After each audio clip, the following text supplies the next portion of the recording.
antes de começar, gostaria de pedir que vocês curtissem embaixo, dessem like, sigam-nos lá no Instagram, né? ElejaCast.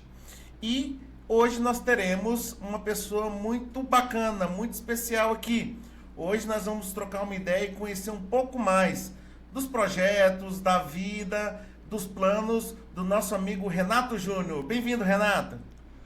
Obrigado, Marcos. Olá, Cacoal, tudo bem com vocês? Eu quero dizer que é um prazer estar aqui hoje no ElejaCast. Muito feliz rever amigos aqui. Contente. Quero conversar com o Cacoal hoje, conversar com todo o público que gosta de política. Que bom, Renato. Primeira coisa é a pergunta que não quer calar. Qual que foi a virada de chave ou o desejo para adentrar a vida pública? Bom, Marcos, é o seguinte. Eu sou do teatro, né? Então faço teatro, né? Hoje meu grupo é eu e meus filhos, né? Então a trupe nós de casa. Mas em 2019 a minha filha ela começou a fazer teatro. Então ela teve interesse pelo teatro.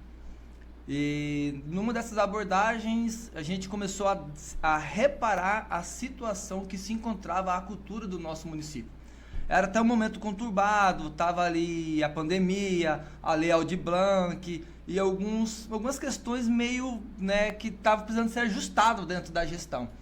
Então, dentro daquilo, e o desejo da minha filha seguir os passos na carreira artística, dentro disso eu comecei a observar assim que nós precisávamos ter voz. A sociedade civil precisa ter voz. E qual foi a melhor opção para ter voz? Né? Ir para os conselhos. Então, a pessoa é da sociedade civil, vai para o conselho, onde tem a representatividade. Então, juridicamente, ele tem regulamentado essa posição dele, tanto para construir os planos da cultura do município. Então, observando a minha filha, o desejo dela de ser uma artista, olhando o cenário atual que estava naquela época, então disse, quero lutar por ela, para proporcionar para ela dias melhores, e não só para minha filha. E assim a gente conseguiu já trabalhar para toda a sociedade cacoalense, dias melhores na nossa cultura. Então podemos dizer que eu tenho aqui na minha frente uma pessoa que tem um coração que pulsa pela arte? Artista, a gente comecei em 2005, então estou com 19 anos de carreira artística, de teatro, de produzir. Não é uma carreira dedicada somente ao teatro, né? Mas é uma paixão que a gente carrega, né? Eu falo assim que fazer teatro é viajar pelo mundo, né? Isso, contar a história é maravilhoso, você ter esse feedback das pessoas, né? Das crianças, de quem assiste. E o meu maior prêmio foi ter a minha filha com a gente, né? Eu vou contar uma história para você aqui, rapidinho. O nosso amigo Marquinhos, ele presenciou, gravou a gente. Em 2021 eu tive um prazer de montar um espetáculo chamado A Pipa Azul, e em cena estavam os meus 3 filhos comigo, eu e os meus 3 filhos. Dentro desse pensamento, dessa conjuntura, foi o ápice para mim na realização enquanto artista, poder dividir um palco com os meus filhos. Foi maravilhoso, cara. Tem nem como explicar, é inexplicável. Só quem é pai e trabalha com um filho no momento desse consegue entender o que eu estou falando. Interessante.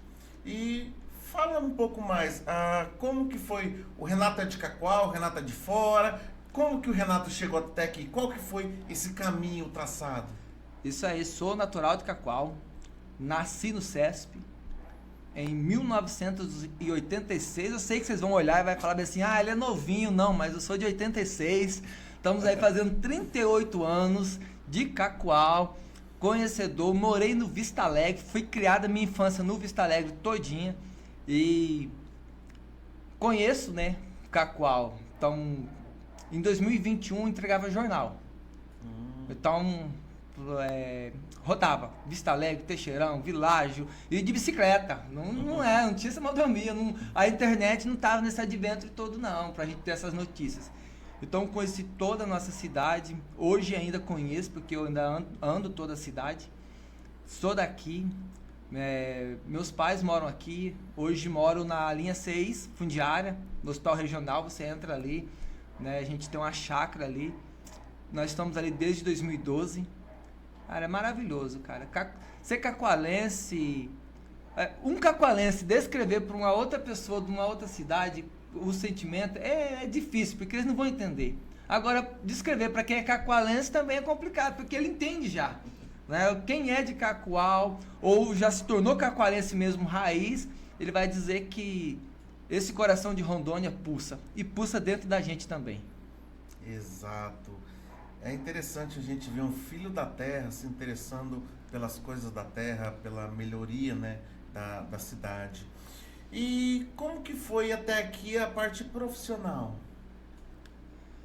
Bom, eu desde 2012 trabalho com representação comercial, né? Então, entre algumas empresas que eu trabalhei, vendendo produtos para os mercados e com o meu trabalho artístico. Você ser vendedor ou representante comercial, ele é algo fascinante. Quem está nos bastidores e conhece, você conseguir chegar num cliente e muitas vezes aquele cliente se torna amigo. É porque venda não é só preço, dinheiro. Venda é relacionamento, né? No estágio da venda eu digo assim, Marcos. Existem três estágios. A pré-venda, a venda e a pós-venda. Então a venda ela vai ser finalizada com o quê? Com a quitação do produto. Mas isso é para uma pessoa que somente ele é aquele profissional. Ele está ali só para aquilo, para ganhar o dinheiro. Agora, quando você é uma pessoa que você se preocupa com o outro, você faz amigos dentro da venda. Então, essa pós-venda que eu citei, que ela não termina. É um relacionamento. Então, tipo, até hoje eu não estou mais com a representação, hoje tem a minha empresa, mas até hoje eu tenho amizade. E essas vendas, essa representação foi uma porta aberta para a minha empresa, para poder iniciar o meu trabalho.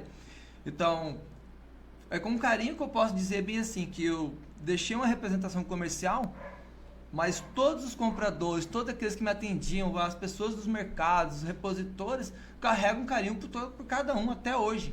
Então, eu passo em mercado, vejo, dou um oi, então sempre é assim, um carinho especial. Até hoje a gente sempre leva uma palavra de carinho para cada um deles. Entendi. E como tem sido esse tempo à frente do Conselho de Cultura de Cacoal? Então, Marcos, em 2021, né, após a gente ter tido uma eleição conturbada, né, 2020, todo aquele cenário de pandemia, em uma reunião, estivemos com o prefeito, né, tinha alguns artistas, tinha o Pedro Rabelo era o secretário de Cultura, né, na época ainda era a Funcal, não era Secretaria de Cultura, e nós estivemos com o prefeito, e a lei do conselho, a lei 2.991, ela já existia desde 2012, mas o conselho ele não estava ativo. Então imagina, uma cidade do tamanho de Cacoal, com mais de 80 mil habitantes, com uma cultura que impulsiona, que afeta o estado todinho. Não tinha conselho, não tinha participação da sociedade civil junto com as políticas públicas. Então, nós fizemos o pedido para o prefeito foi, ele atendeu a classe, né, delegou o Pedro para poder acompanhar tudo isso, e nós fomos para a montagem do conselho, né, a fazer a regulamentação, a reestruturação.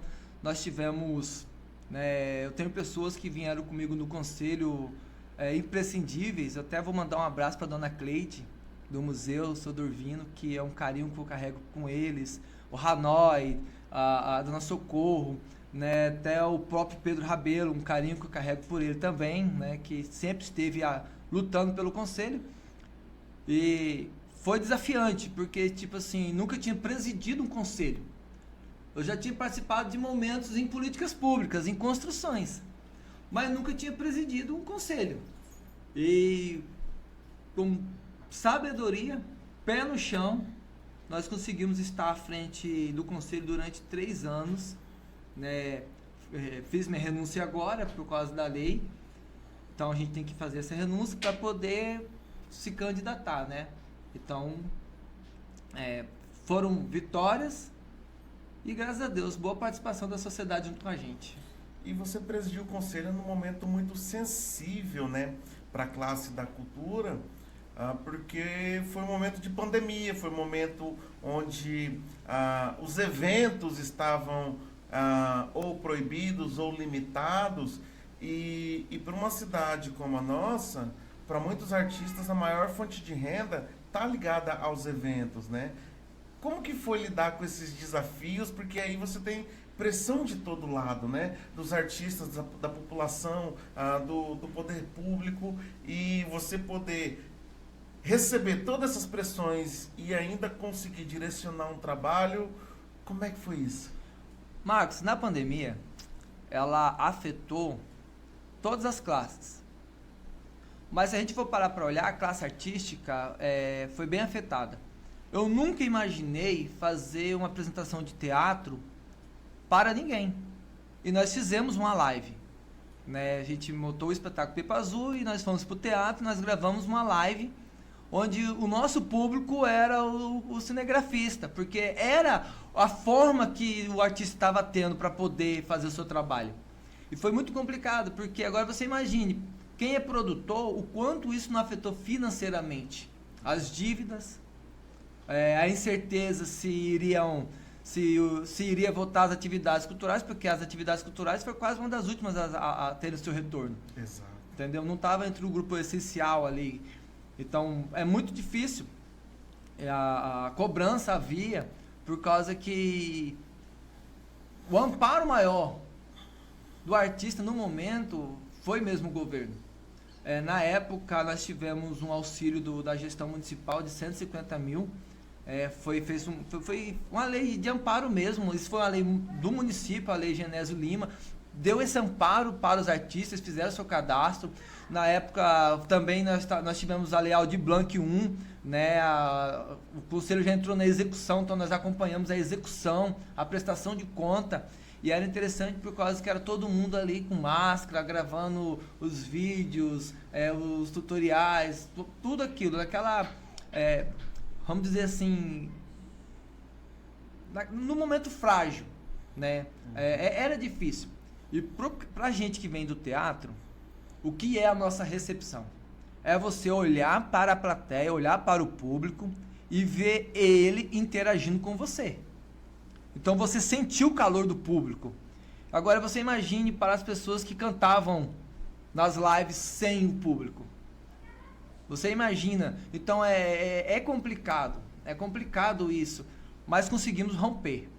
Nós conseguimos dar esse apoio para os artistas. Nós conseguimos... porque assim, na verdade, o conselho ele não executa. Então quando a gente fala nós conseguimos, é porque o conselho toda a vida ele teve uma boa participação junto com a gestão. Entendeu? Então nós não éramos inimigos da gestão. Vocês não chegaram a ser tão combativos porque não teve necessidade de tal? Não teve, porque a gestão sempre foi bem transparente com a gente, né? Tudo aquilo que o conselho pediu, a gestão sempre informou, sempre teve. A gestão sempre teve representantes dentro do conselho, a Rose sempre teve ativa, o próprio Pedro, quando ele era gestor, ele estava dentro do conselho. Então sempre teve essa transparência com a gente. E nós aprendemos o quê? Que o conselho ele tem uma grande função que é aconselhar o gestor.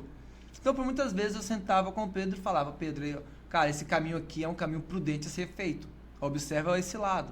Né? A própria secretária agora também, Juliane, observa esse lado. Então, essa é uma das funções do conselho. Agora que nós conseguimos, né, fazer o plano municipal de cultura, né? Então tem um norte para qual caminhar.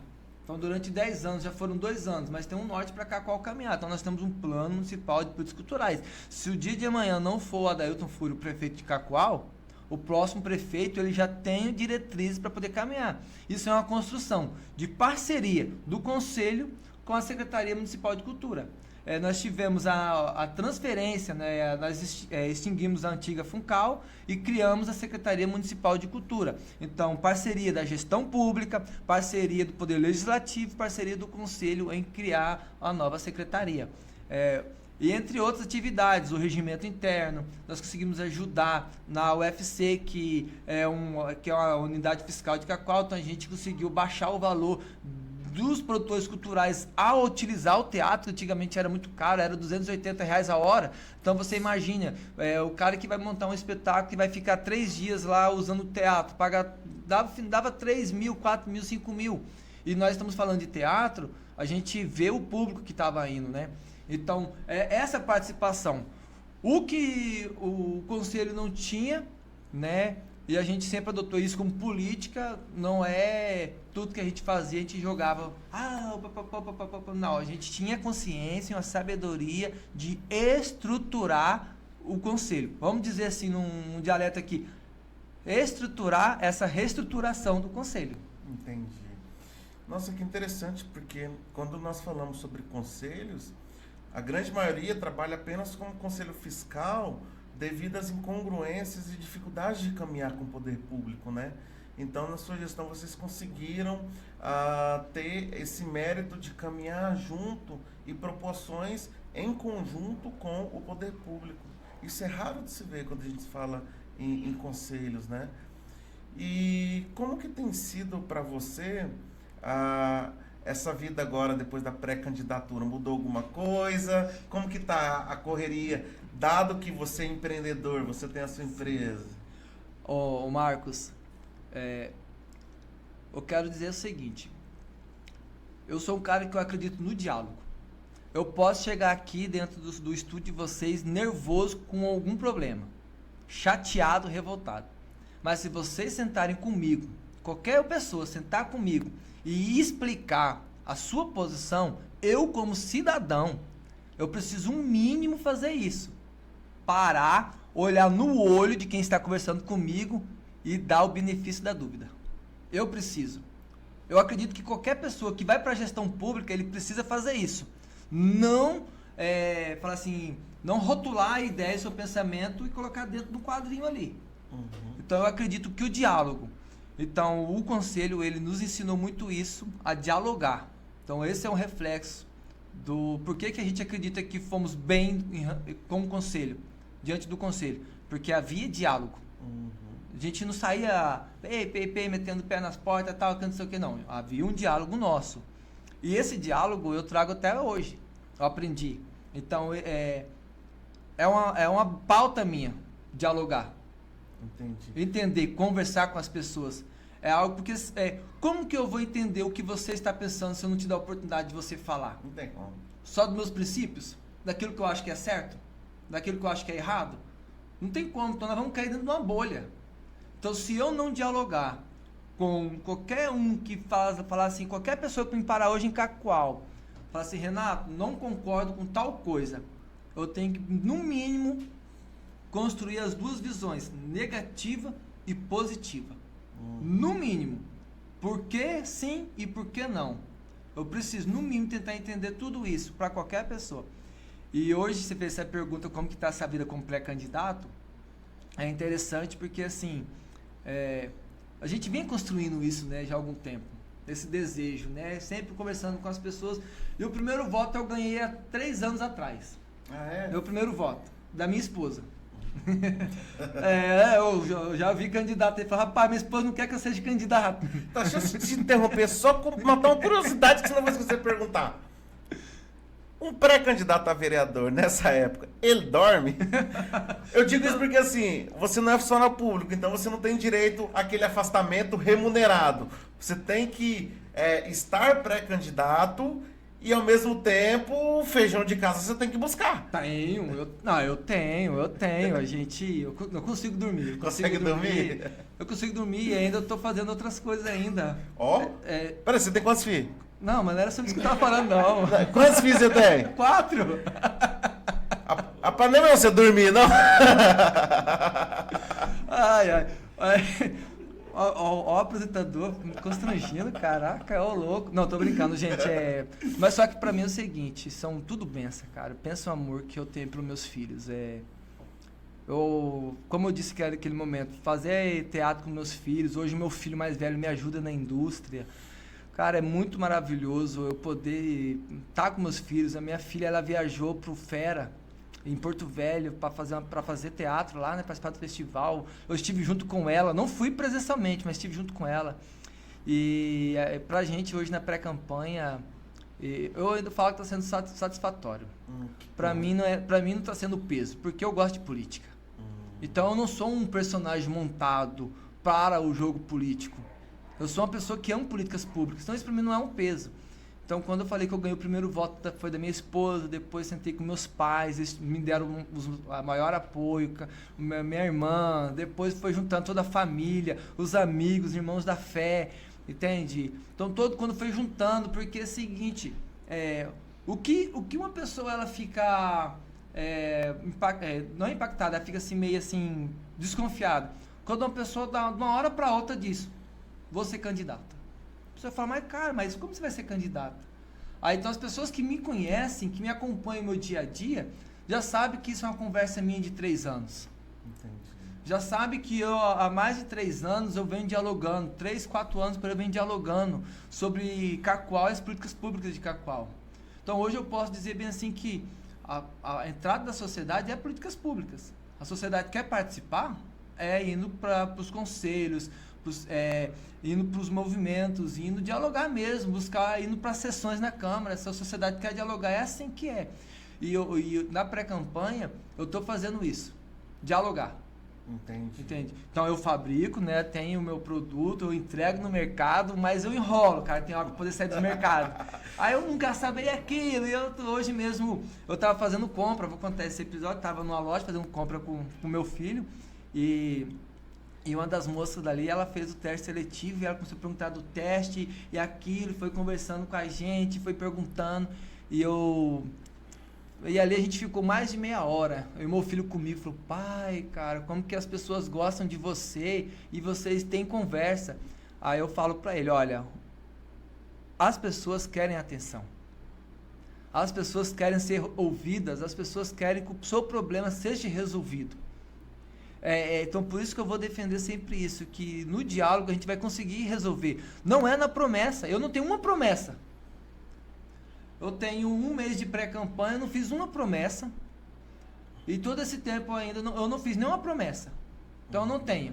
Vou fazer aqui primeiro ponto. Eu fui procurar entender o que é um vereador. Exatamente. Eu já fui entender isso. Porque vereador não é ordenador de despesa. Não é ordenador, não tem como eu prometer que eu vou trazer asfalto para um lugar, fazer ponte não sei na onde, colocar luz não sei na onde, eu não vou poder. Outra coisa, entende? Então eu venho da sociedade mesmo, eu venho do comércio, eu venho do meio né, normal, não venho dentro da gestão, então eu não tenho também, tal lugar vai ter um benefício como isso, eu não tenho isso. Então o que eu posso dizer para as pessoas é o seguinte, siga as minhas redes sociais, vai lá, @Renato Júnior, siga as minhas redes sociais, conhece meu trabalho, estou lá postando, meu dia a dia, conhece quem eu sou, me dá esse benefício pelo menos, entende? Renato, você como empreendedor, né, que é o seu ganha-pão hoje, e também o fato de morar, de certa maneira,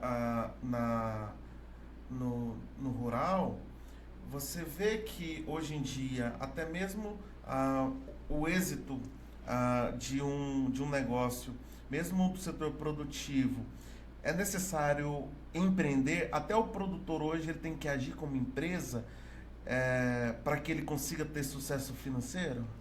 Sim, eu falo por mim porque assim, eu tive uma dificuldade, porque sempre fui vendedor, representante comercial. Então eu chegar no cliente, prospectar, fazer a venda, já dominava. Só que aí existe a gestão da empresa. Então foi muito trabalhoso porque eu não podia pagar isso para alguém fazer para mim, porque eu sou um pequeno empresário, não é um MEI, então não posso pagar, contratar uma pessoa. Então o que acontece? Tive que estudar, tive que aprender. Nesse processo, Marcos, eu vi que falta políticas públicas que atendem o pequeno empresário. Para a gente ter uma noção, na pandemia foram abertos 4 milhões de CNPJ. Cara, 4 milhões. Eram pessoas que vieram da informalidade. Da informalidade. Isso aí, obrigado. Vieram da informalidade. Desses aí, 80% era MEI. Hoje o MEI, o produto BIP do Brasil, 27%, ele vem do MEI. Cara, isso é interessante isso, quando você começa a observar tudo isso. Ele vem. Então, o que eu vejo, que a gente precisa de mais condições. Existem muitas políticas já para isso. Né? O Sebrae vem, nós temos aqui a CEMICT, né? O Senar, eu sou acompanhado pelo Senar, então existem políticas para isso. Só que a gente precisa hoje da condição, porque na informalidade sempre existe. E as perguntas que eu mais escuto de amigos é, cara, como que eu vou fazer para sair da CLT para ter o meu empreendimento? Então, Renato, você falou que não tem promessas e tudo, mas caso você venha candidato, caso você realmente seja eleito e ocupe uma cadeira no Legislativo Municipal a partir do ano que vem, você acha que um dos seus papéis lá seria esse de fomentar o empreendedorismo e fomentar também esse auxílio para o produtor rural? Já Sim. que você conhece o caminho das pedras? Sim. A gente precisa, primeiro ponto, a gente precisa achar o que seria mais fácil de fazer. A gente precisa criar mecanismo, né, e dar esse apoio através da liberação de recursos, né, ver conversar com o gestor para poder conseguir chegar nesse ambiente e criar leis, né, que possa regularizar isso. Então, hoje uma ideia, no Brasil, uma ideia sem uma lei que regulamenta, ela não é uma ideia. Então, a gente precisa colocar isso. Então, o que é um dos meus papéis serão esses. É lutar para que esses mecanismos cheguem ao pequeno empresário, ao pequeno produtor, que chegue lá no seu ambiente. Aquele cara que faz um picolé cremoso para vender na frente da casa.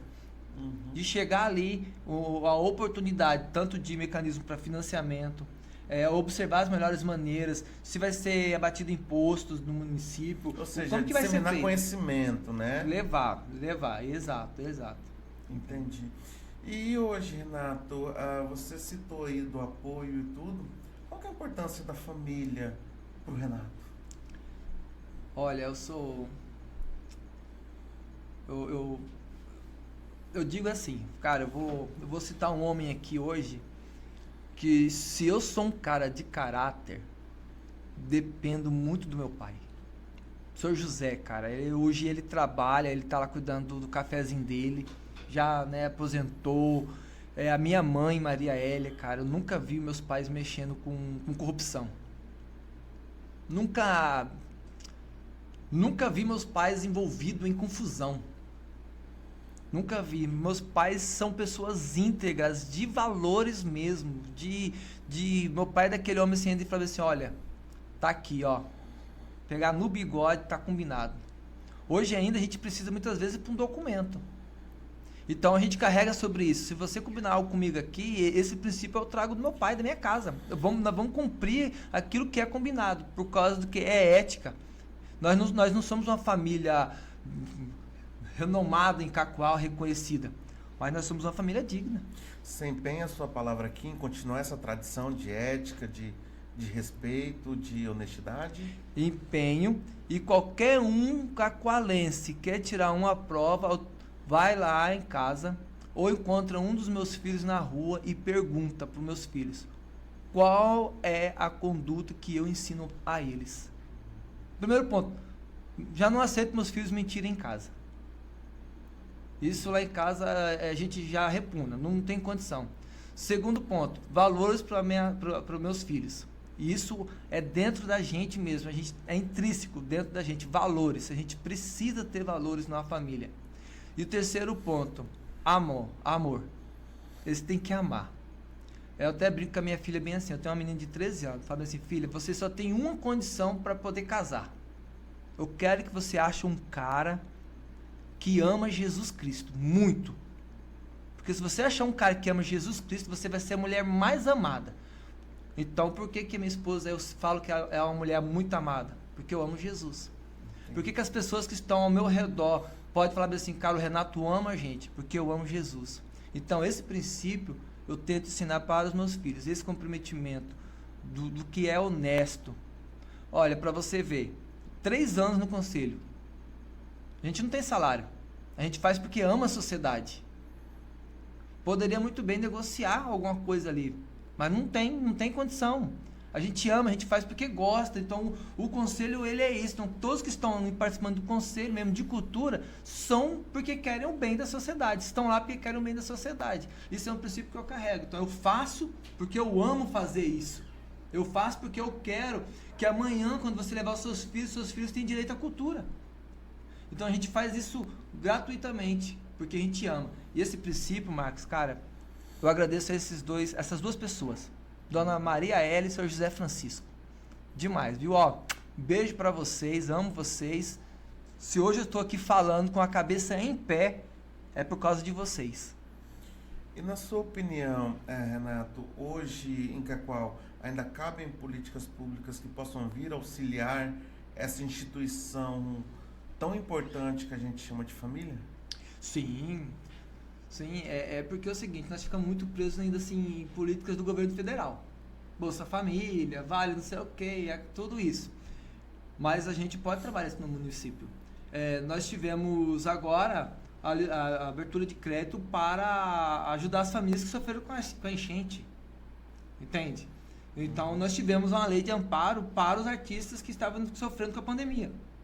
Então nós podemos trabalhar com isso. Então o que eu acredito?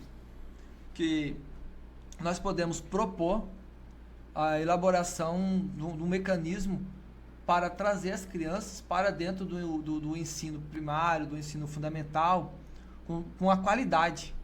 E que esse mecanismo atenda os pais. Você é psicólogo, você sabe qual a dificuldade que tem hoje o atendimento a chegar em todas as pessoas da rede pública. E nós estamos falando do município, o município, por determinação, por conjuntura com o governo federal, ele cuida do ensino fundamental e ensino infantil.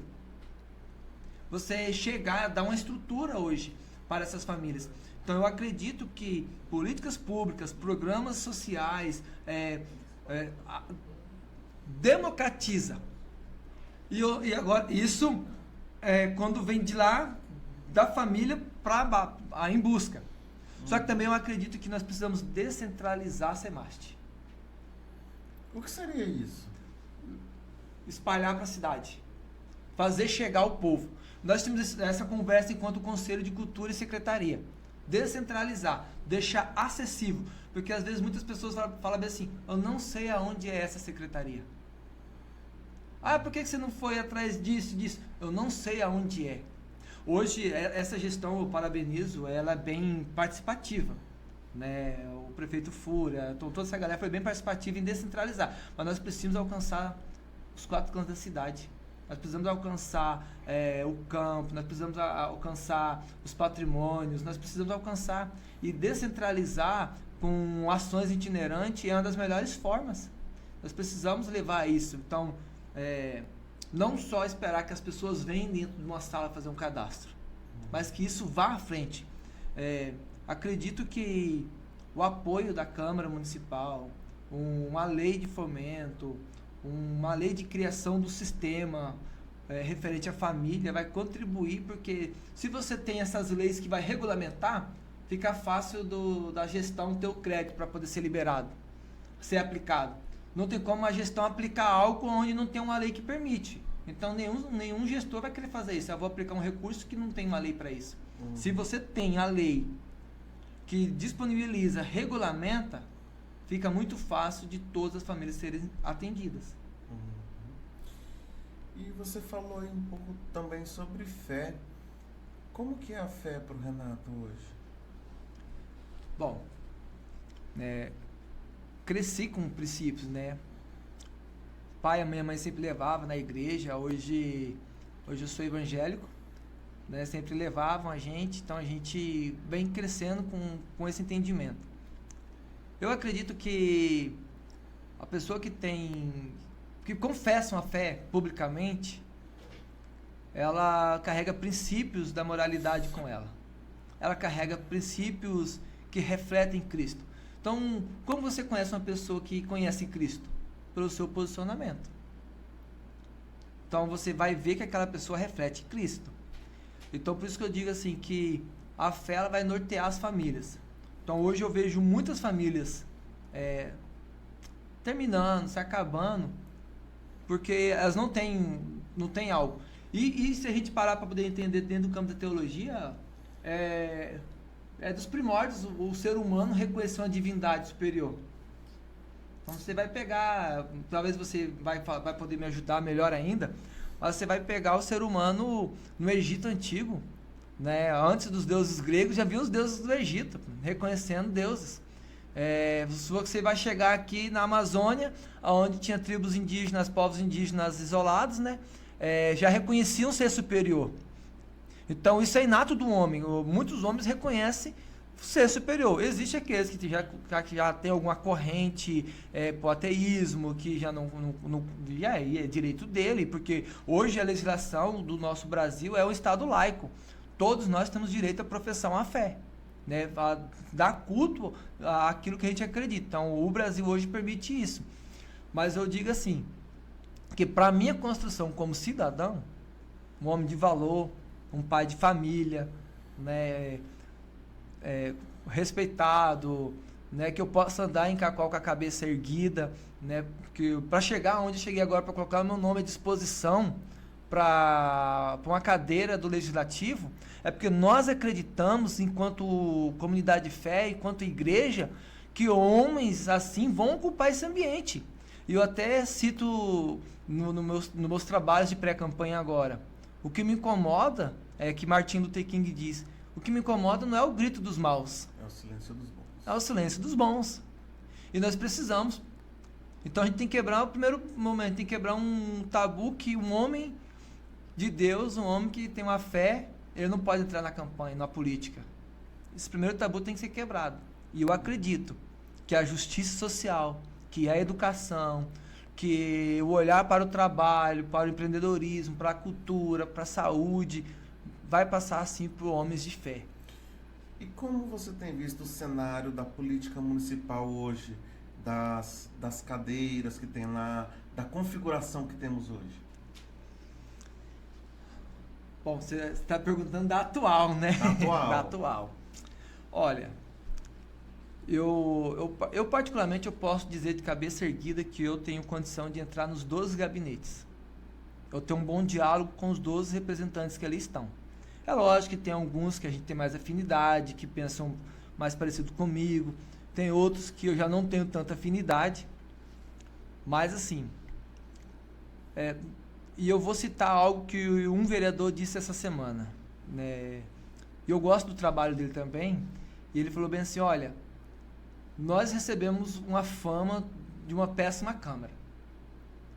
Mas só que quem convive com a gente aqui sempre na Câmara sabe das coisas boas que nós fizemos. E esse parlamentar é um cara que eu acho que tem condição de voltar, de retornar.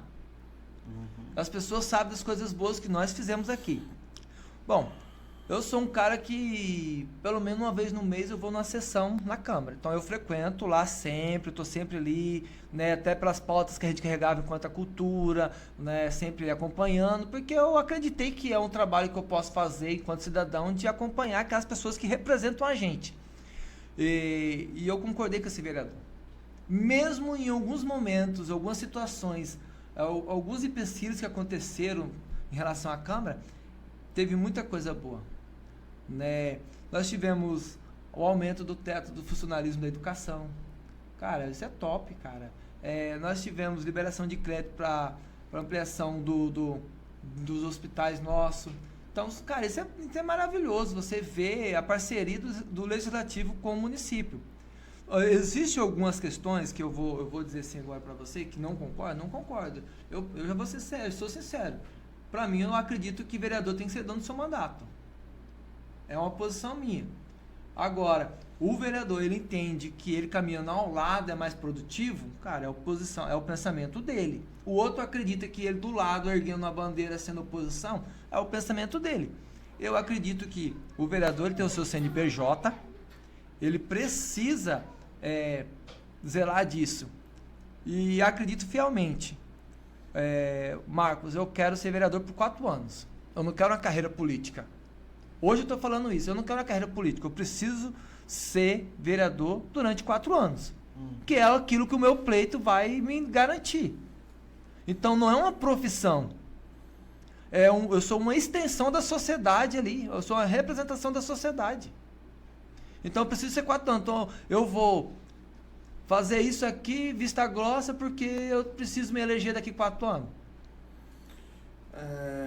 Uma coisa que a população de Cacoal tem reclamado, que é algo que aparentemente piorou no sentido das sessões, é o acesso do povo. Porque, por exemplo, você falou que várias sessões, né? Que dia e que horas são as sessões? Então, geralmente as sessões ordinárias são na segunda-feira, às 9 horas da manhã. Ano passado, foi até aprovado, foi transferido para a noite, se não me engano foi na sexta-feira, mas como que não dava nem para os assessores, não dava povo, na verdade muitas vezes nem dá gente ali assistindo, a maioria das vezes que estão ali na frente são os assessores, alguns presidentes de associações, ou quando você tem uma pauta do seu interesse você acompanha, entendeu? Mas as sessões são toda segunda-feira, às 9 horas da manhã, as sessões ordinárias. Aí cabe ao presidente convocar a sessão extraordinária conforme a pauta desejada. Se é uma pauta do legislativo ou se é uma pauta que vem do executivo. Entendi. E no seu ponto de vista, esse horário, ele dá oportunidade de acesso às pessoas ou em uma possibilidade de você estar lá, você poderia pensar numa alteração? Bom, Marcos, na segunda-feira, eu acredito o seguinte, algum público não comparece, existe alguns públicos que não comparecem. Funcionários públicos não comparecem, que estão em trabalho, somente se for aquele que tiver alguma diretoria que tem que acompanhar algum projeto. Então, o trabalhador também não acompanha, Exatamente. Não dá para acompanhar. Mesmo que a sessão ela é gravada, ela é gravada e transmitida pelo YouTube, mesmo assim o cara não consegue acompanhar a atividade 100%. É porque gravado não é acesso, né? Você vai saber o que aconteceu, você não teve acesso. Eu teve um dia de uma votação que eu só vi o PQP por online, aquele dia eu não fui. Sim, é porque assim, há muito tempo atrás, desde a época de gestão de doutora Raquel, de Luiz Carlos Catatal e assim por diante, tinha um histórico de sessão ser segunda-feira às 18. Às 18. Né? E é uma época que enchia a Câmara. Eu vou dizer o seguinte, olha, talvez você vai lembrar, eu vi um movimento esses dias, aqui em Cacoal, uma comunidade de fé fez um movimento e tal, e eles estavam ali comemorando o fato de um político estar ali com eles. E eu lembrei, da minha época, a gente ia pro Gritos Excluídos, a gente tava querendo saber, a gente tava lá dentro querendo saber o que estava sendo ordenado, quais são os projetos. A gente não estava gritando para ninguém, já ganhou. Nós tava ali, por isso que as políticas me acompanham. Então eu tenho um bom tempo. E eu digo assim ainda que eu demorei me candidatar. Eu acho que passei ainda, eu fui amadurecendo, porque isso me acompanha desde a juventude. Então eu fico pensando assim, cara, primeiro ponto, não é só a sessão ser mudada de horário. Nós precisamos de ter uma mudança de mente aí também. Mas por quê? E vou confessar para você agora. O brasileiro, ele está saturado de política. Está cansado. Ele dá um voto para uma pessoa, daqui a pouco descobre que aquela pessoa cometeu tal coisa. E Cacoal, lamentavelmente, ela veio num cenário arrastante mesmo de imagem negativa em referente a muitas coisas. Não só de uma gestão, mas de várias gestões, sempre em conflito, sempre aquela coisa, e caça no caça. É a sessão que terminava em pizza porque compraram e não deixaram caçar o prefeito. Sempre aconteceu isso, várias vezes. Aí como que você desperta o amor para um homem, vamos dizer, simples, ir numa sessão acompanhar? Um homem que não... Um homem do seu cotidiano, que não é político, que não depende da gestão pública, que não precisa de um projeto a ser aprovado. Como que a gente consegue levar essa pessoa? Marcos, essa é a pergunta. Como que a gente consegue levar público para uma sessão? Então, acredito que tem um advento aí, vindo dentro das pessoas, que é o amor pelo seu município. Você acha que precisa, então, de uma campanha de conscientização da importância de acompanhar de perto, esse tipo de coisa? Mano, eu acho que precisa do respeito ser restaurado lá dentro. Isso parte do povo ou de quem está nas cadeiras? De quem está nas cadeiras. Eu vou ser sincero, porque esses dias teve uma sessão à noite, né? Teve um grupo dos escoteiros homenageados, então a sessão foi à noite e tal, lindo. E eu tenho essa minha filha de 13 anos, eu chamo ela de deputada. Ela ama política. Ela já está no sangue dela. Então eu levei ela na Câmara à noite. Cara, aquele dia houve baixaria. Uma sessão solene de homenagem? Homenagem. Tinha crianças sendo homenageado de uma comunidade de fé, de uma igreja. Você entende? Então, assim, tanto nos discursos, nas interrupções, no toma lá, toma cá, vossa excelência, não sei o quê, a minha filha bateu assim, pai, são assim? Eu falei, não, minha filha, tá tranquilo hoje. Tá tranquilo. Deu intervir, deu lá no meio do povo lá, assim, ô gente, tem criança aqui assistindo.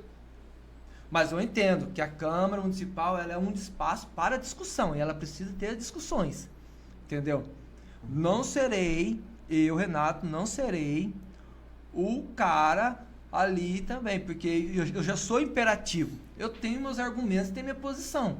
Então, aquilo que fere, que é errado, que não vai de acordo com a sociedade, eu vou me posicionar perante a sociedade.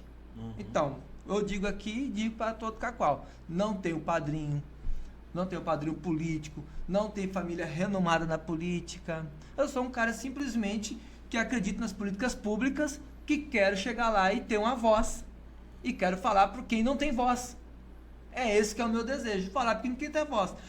Digo, não sou o salvador da pátria, não entendo de tudo, mas eu tenho ouvidos para poder escutar o anseio de cada um e tenho determinação para pesquisar e saber se aquilo condiz ou não condiz com a necessidade da população. E você conhece cada ponto da cidade?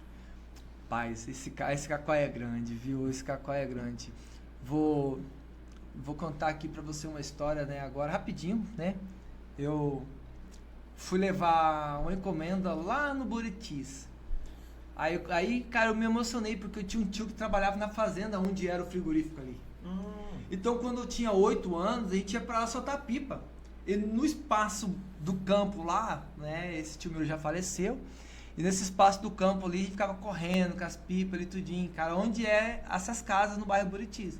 Então, conheço a cidade, né, já existem algumas reivindicações pra gente. Ô Renato, vem aqui dar uma olhada, cara, conversa com as pessoas pra poder ver o que eles conseguem fazer, tá ruim. Então a gente conhece de lá, do Buritis, onde eu moro, do Jusino Brito, do Parque dos Lagos, do Alpha Park, Santo Antônio, do distrito, o local onde eu não tenho acesso e ainda não tive acesso e prazer de ir foi em Divinópolis, né? Eu não tenho acesso lá, não tive o prazer de ir, é longe, não tive nenhuma agenda em nenhum momento.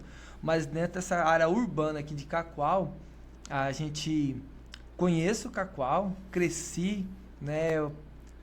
Inclusive, onde nós estamos aqui no Greenville, a gente caçava passarinho aqui, porque eu fui criado no Vista Alegre. Essa baixada aqui, a gente caçava passarinho aqui, o aeroporto, não era da época do aeroporto ali ainda, então fui criado aqui na Sucam, Vista Alegre, estudei no Carlos Drummond, estudei no Honorina, Fundação Bradesco, então conheço, fui criado na terra, conheço Cacoal. Entendi. E Renato, caso você logre êxito aí nessa empreitada, o que eu, como cidadão cacoalense, posso esperar do Renato Júnior a partir do ano que vem, caso ele esteja em um mandato? Bom, Marcos, o que você pode esperar e o que Cacoal pode esperar de mim? Primeiro ponto, honestidade e cumprir tudo isso que eu estou falando. Descentralização das políticas públicas. Você pode esperar que nós vamos falar muito de políticas públicas. Necessitamos de falar. O que eu fico feliz, que eu acredito que outras pessoas que também estão com essa pauta podem chegar lá na Câmara. É lógico que o pessoal falar, uma pessoa sozinha falando de políticas públicas, vai ser difícil, mas eu vou falar de políticas públicas. É a minha pauta. Então o que você pode esperar é chamar os segmentos da nossa sociedade para ouvir os anseios do povo na hora de legislar. Então eu não posso criar uma lei, propor um projeto de lei, uma PL, somente porque eu deitei e imaginei que eu posso resolver o problema de todo mundo que tem cárie. Eu preciso chamar as pessoas do segmento para poder entender políticas públicas, uma sociedade onde ela se reúne, debate o melhor para você, cara, para o melhor para cada um, melhor para os munícipes, ela tem um grande desenvolvimento. E nós temos cidades no Brasil que trabalhando políticas públicas, se desenvolveram, saiu aquela velha política, aquele jogo de toma lá da cá, dos conchados, combinado, vou aprovar isso para você aprovar aquilo. Isso eu vejo muito, Marcos. Ah, vou aprovar isso para poder, quando eu pôr meu projeto, você aprovar, para sua bancada fazer isso, para que... Cara, a gente, olha, condiz o projeto. Ele tem sentido? A lei permite? Tem recursos? Vamos fazer. Não tem recurso, não condiz, a lei não permite, não tem como aprovar. Entendeu? Aí existem as pautas que a gente vai defender mesmo, então você pode esperar isso aí da gente, a honestidade e a participação da sociedade. Porque essa pré-campanha, eu estou ouvindo muito. Eu chego nos meus amigos, nas pessoas que conversam sobre política, eu pergunto, cara, o que você acha que pode melhorar? O que você acha que pode melhorar? E aqui eu perguntei, quando eu cheguei, cara, o que você acha que pode melhorar aí pra gente? Por causa que eu acredito que um parlamentar que escuta, ele vai ser bem sucedido. Ele não vai só através do seu instinto, ele vai através do que a sociedade precisa. Entendi. Gente, hoje nós tivemos a oportunidade de conversar com o Renato Júnior, que é mais uma força jovem aí despontando e colocando o seu nome para apreciação, né, como pré-candidato. Renato, pode olhar agora para os seus munícipes, para os seus conterrâneos, para as pessoas que te apoiam, que pensam em votar em você, e para quem ainda está avaliando as possibilidades, abre o coração e deixa o seu recado para eles. Beleza. Bom, Marcos, primeiramente, obrigado por esse espaço, né, a toda a equipe, Thiago, Marquinho, é amigo meu. Eu quero dizer para os munícipes, para os cacoalenses, pessoas que chegaram em Cacoal, construíram essa cidade, com o seu trabalho, com o seu suor, pessoas que aqui implantaram suas empresas, constituíram famílias, pessoas que aqui cresceram, pessoas que anseiam por dias melhores. Olha, eu quero falar com você que sonha. Eu sonho. Eu acredito em dias melhores. Eu acredito em pessoas que vão entrar dentro do parlamento e não por interesse próprio. Vai entrar porque ele representa o povo.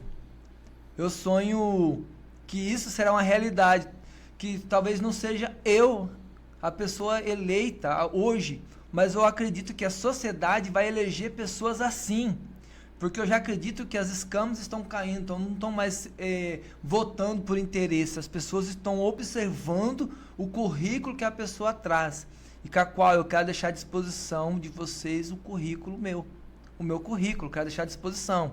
Eu sou um cara simples, humilde, luto por políticas públicas, presidi o Conselho Municipal de Políticas Culturais por amor à minha classe, sou um pai de família, um homem temente a Deus, um homem que respeita a família, um homem que quer o progresso do município. Eu sou Renato Júnior e eu quero que você, Cacoal, me conheça, eu quero que cada munícipe me conheça, eu quero que você tenha o orgulho de dizer, olha, aquele homem ali é uma pessoa do bem. Gente, esse foi o nosso bate-papo com o Renato Júnior. Não se esqueça de comentar aqui embaixo, curta esse vídeo, compartilha no Instagram, para que mais pessoas possam ter acesso e conhecer essas pessoas que estão se colocando à disposição para a sua apreciação. Muito obrigado por ficar conosco até aqui e até o próximo episódio.